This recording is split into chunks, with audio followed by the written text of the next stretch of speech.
David's kindness towards Saul. Previously, we learned about David's escape from Saul. David had to lie to priests, pretend to be insane to kings, and escape to caves in order to preserve his life.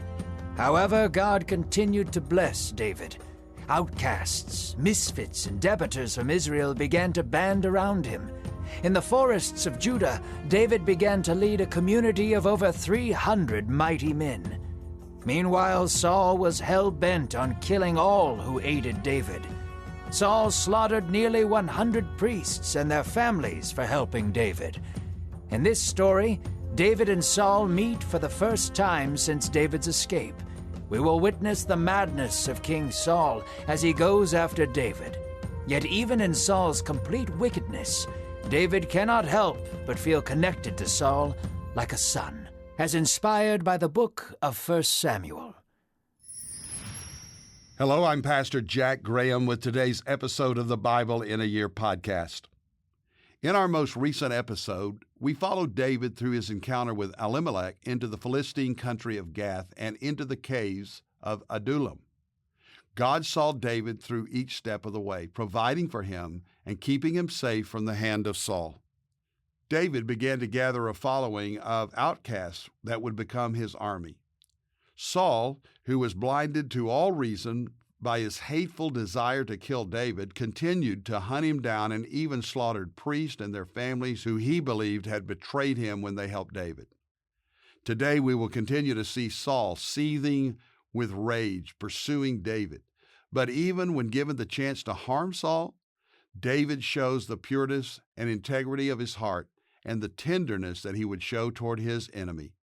Let's now listen to God's word today. David and his ragtag group of men continued to build their community in the forests of Judah. The social outcasts and misfits had found purpose in taking care of one another. They had been rejected by Israel, but accepted by David. Because of this, they followed him without question. One day the men were building homes in the shade among the trees. Some men lounged near the streams, while others wove baskets or hunted. Life was peaceful, until David was given a message that the Philistines were robbing the village of Keilah. After months of hiding, David's heroic nature reemerged within him. The innocent villagers were being tormented, raped, and robbed by the sworn enemies of Israel. Saul was so busy pursuing David that he had neglected to protect his people. David took his band of outcasts up against the armies of the Philistines. Together, they delivered a great blow and saved Keilah. The men once rejected by Israel were now responsible for saving it. Once Keilah was delivered, Saul came up to pursue David.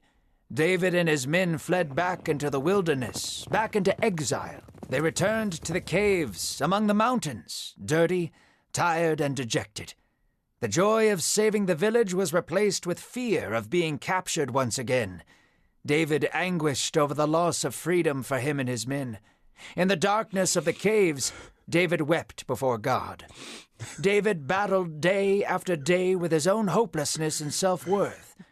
At night he would sing songs to God, reminding his soul to maintain hope. David's poetry and music was honest, raw, and filled with praise. It would be these psalms that would bring hope to millions of people all throughout history. For that time, they comforted the storm in David's heart.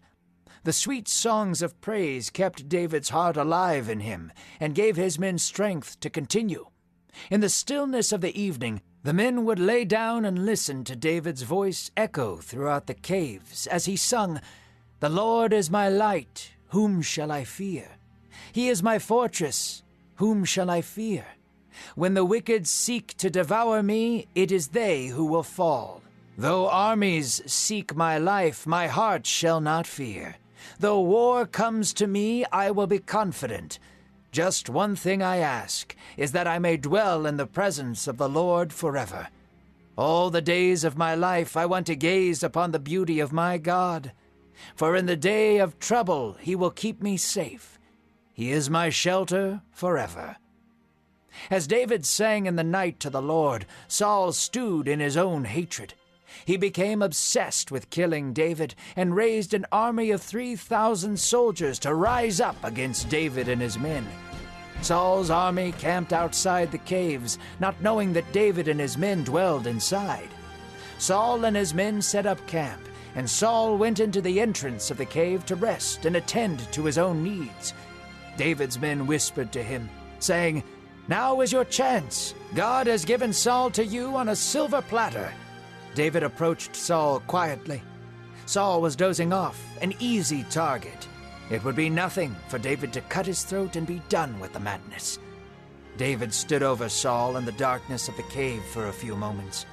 Quietly, David drew his blade and crouched down next to Saul. He grabbed a part of his robe, raised the blade, and cut off a small sliver of his robe. Then David left quietly and did not disturb Saul any further. David walked back into the cave where his men were waiting for him. Illuminated by the fire, small tears could be seen on David's cheeks. David looked at them and said, "I shall not put my hand against God's anointed. I should not have laid even a finger on him." So David persuaded his men to not harm Saul. Back at the entrance of the cave, Saul rose up at dawn and went on his way to continue his search for David. David watched Saul pack up and begin his departure. His stomach was in knots, and his hands were shaking. David had faced Goliath, a giant unlike anyone has ever seen, and slew him. David had faced enemies of great force and number. David had slain thousands of men with bravery. Yet now David stood at the entrance of the cave, about to do the bravest thing he had ever done. David arose after Saul and went out of the cave. "My king!" he shouted as Saul was mounting his horse. As Saul looked behind him, David bowed his face into the dirt. David beat his chest and spoke to Saul, saying, "Why do you listen to those who say I would mean you harm?" David then lifted up the piece of his robe he tore off and said, "I was standing above you in the cave. I could have taken your life, but I dared not lay a hand on you. I have not sinned against you. I have been nothing but faithful. My life has been yours, and now you seek to end it." David stood to his feet, threw his sword onto the floor, and spread his arms. "May God judge between you and me. He may punish you, but I will not." Saul stood there in silence. He looked at David, now grizzled and dirty from months of battle and exile. He was then reminded of the young boy who once tried on his armor. He remembered the young boy who would play music to calm his soul. Saul's hardened heart began to melt under the warm mercy of David. Saul dismounted his horse and walked towards David, trembling. His lips were quivering and his eyes began to water. The dark clouds over Saul's mind began to part, and he began to weep. "Is that you, my son David?" Saul whispered, and the two of them embraced as Saul wept. Saul fell into David's arms as if he had been carrying a weight on his shoulders for years. David held Saul. God had rewarded David's mercy, for mercy restores peace to a weary mind. Saul held David's face and said, "You are far more righteous than I, David. God put me in your hands, and you did not kill me." Saul's eyes met David's, and he said, "You will be a better king than I. The entire kingdom of Israel will thrive under your care, though I do not deserve it. Please show me and my house kindness." So David made his promise to Saul. Saul left with his army back home, but David returned to the wilderness with his men. David experienced the comforts and mercies of God alone in the wilderness. In that same place, he had the courage to show Saul mercy. David was chosen by God to be king, not because he was mighty, strong, or courageous, but because David's heart was continually seeking after God's. We begin today's story with David leading a community in the wilderness. These people that had been rejected and cast out had bonded to David and will follow him and be faithful to him wherever he goes. David then hears that a nearby village is being attacked and terrorized by the Philistines. His loving shepherd's heart is stirred, and he knows God's people must be protected. But rather than rushing into battle, David seeks God first for guidance. God confirms the calling and tells David he must save Keilah from the Philistines. This should have been Saul's job as king, but he was so intent on killing David that his people's cries mattered nothing to him. So David assembled an army of the faithful men that he was leading, and they rescued Keilah from the enemy. Their success got Saul's attention, and he came in pursuit of David once again. Despite David having just saved the city, God told him that when Saul arrived, the people of Keilah would hand him over to Saul. This was because they feared what Saul would do to them if they refused. So David and his men fled back into the wilderness in exile. This was a very dark time for David, and we know that it is in this period that he prayed and sought God. David wrote many psalms praising God and lamenting this situation, this time in the desert, when God seemed so far away at times, when he was under attack. But no matter his circumstances, David never abandoned God, and he would always praise God and wrote the most profound and beautiful poems we know as the Psalms. Saul did not give up, however. He continued to pursue David with an army of 3,000. The madness of the king consumed him, and they went up into the mountains after David and his men. They set up camp outside the very caves where David and his men were hiding. Then, that night, Saul retreated into the quietness of a cave to relieve himself. David's men told him that this was his chance. God had given his enemy Saul into his hands, but David could not bring himself to kill the king, the one that God had previously anointed. Evil or not, Saul meant something to David. And most of all, God's will and God's purposes overruled his heart.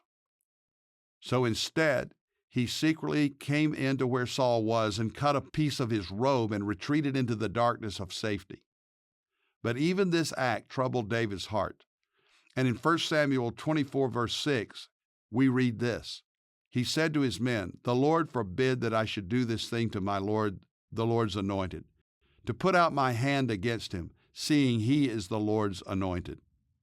But David understood something very, very important to us. Not every opportunity is necessarily from God. He could have easily justified taking Saul's life. But David, always the man after God's heart, was willing to have mercy on his enemy and leave vengeance to the Lord. David then revealed himself to Saul, showing him the strip of his robe as proof that he could have easily ended his life. In that moment, Saul is broken. He recognizes the worthiness of David and the evil of his own sin. The two men embrace and weep, and David promises that whatever God does to punish Saul, it will not be by his hand that carries out the justice. This is the heart that God saw in young David years before in Jesse's home, a heart that seeks God's wisdom, that obeys God at all costs, that lives in love and mercy. In that moment, David showed us how he was everything Saul was not, and why he was fit and ready to be king, a man after God's own heart. Dear Lord, help us to learn from David's example of mercy. Help us also to seek your wisdom and guidance always, and never to take the easy way just because it may make sense to us. May we have a heart of compassion for even our enemies, as Jesus told us. We know that you have had immeasurable compassion and mercy on us. Thank you for your love that went to the cross to die, and that you lived to be our Savior and Lord. In your name we pray. Amen. Thank you for listening to today's Bible in a Year podcast. I'm Jack Graham from Dallas, Texas. Download the pray.com app and make prayer and Bible study a priority in your life. If you enjoyed this podcast, share it with someone you love or know, and by sharing this podcast, we can get the Word of God to the world. And if you want more resources on how to tap into God's power for Christian living, be sure to visit jackgraham.org. God bless you.